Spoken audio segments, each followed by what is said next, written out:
Yeah, we're gonna be going lobster diving off Vero Beach. So we just wanted to get all our equipment together, make sure we have everything. Best to have a checklist. Just run through everything, make sure you have everything, because when you're diving, if you're missing that one tool, you know, that could ruin your whole day. So we're gonna be heading down to the Vero Beach area. We using the hookah rig. So I mean, either way you can dive. If you're gonna be using the scuba tanks, or if you're gonna be free diving, it's different situations. So we have the hookah dive, we can cover more area, and we're just bringing a spear gun. We got lobster shovel, that's what we call our tickle stick. Just bought a 8-foot piece of aluminum, 1 inch, cut it in half, and then just bend this out. Easy as. Get a little lanyard on the other end.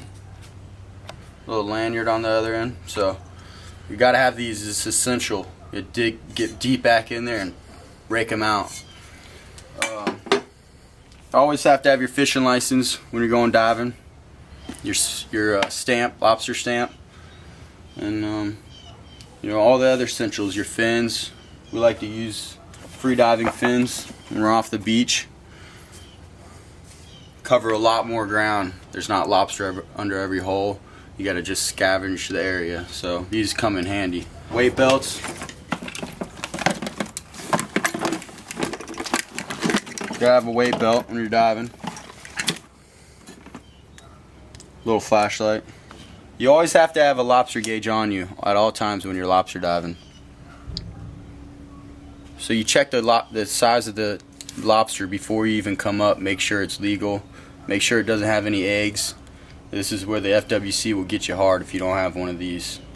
So keep it on you at all times. Just have a little lanyard or something that you can get easy access to it. We got all our equipment together now. Now it's time to head down to Vero Beach. Hopefully we get some good conditions. See if the water's clear. Just never know until you go.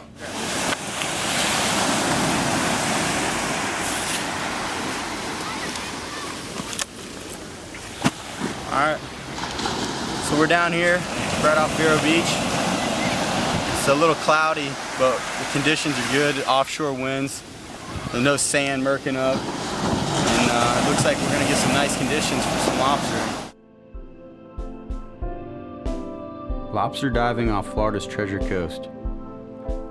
We set out as a team. Jake followed me on the surface while I explored the bottom with the hookah rig.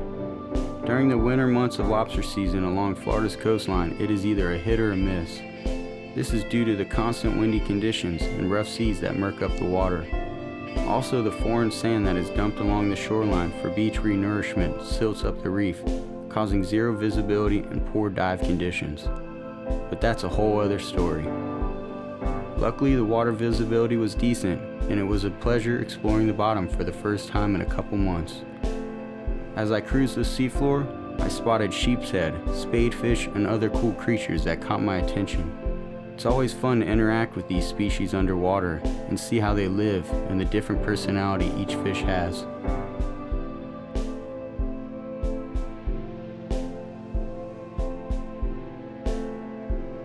Pushing on, I searched under crevices and ledges for a while until I spotted a nice lobster under a large outcrop. Using the lobster shovel, I positioned the bug into an area where I knew it would be easy to catch him, and then grabbed him as fast as I could. There was no need to measure this keeper, but I made sure to check for eggs, ensuring it was a legal lobster. Jake came freediving down just in time for a nice pass off of the lobster, so I could get back to searching.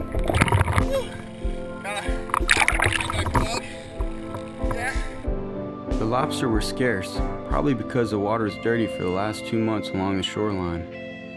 I pushed on in search of another keeper, which I spotted about 30 minutes later.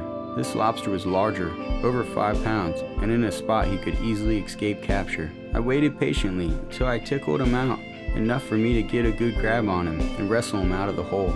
This was an obvious keeper, and I made sure there were no eggs under its tail before I got excited about the catch. We covered a lot more ground, but no other lobsters crossed our path. We decided to head in due to the fact the water started to get murky from the tide change and light onshore breeze. Overall, it was a great dive. We were thankful to get a chance to explore the reef with some decent visibility and capture some of the awesome beauty it beholds just off the Treasure Coast of Florida. Well, here's our catch. Got a nice fatty right here. Little battle. We had to scope the bottom. Not much out there, a lot of fish.